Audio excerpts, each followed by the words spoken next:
বন্ধুরা, আজ আমাদের মাঝে একটা নতুন প্রজেক্টের ভিডিও নিয়ে এসেছি।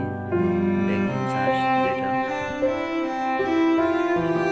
জমিটা আগে চাষ করা ছিল আর কি। চাষ করা থাকার পরে দীর্ঘদিন পড়ন্ত অবস্থায় ছিল।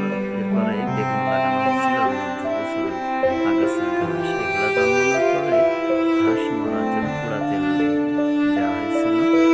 পোড়া তেলের পরে ঘাসগুলো আর কি মরে গেছে। তারপরে এখন এই যে বেগুন গাছ আগাছা নিধন করা হচ্ছে।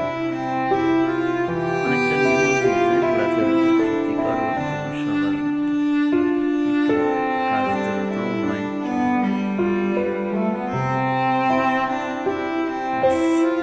আগাছা মরার জন্য ওষুধ দেওয়া হয়েছে।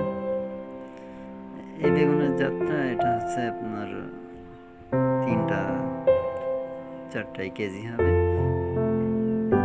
দুধের সাথে যেই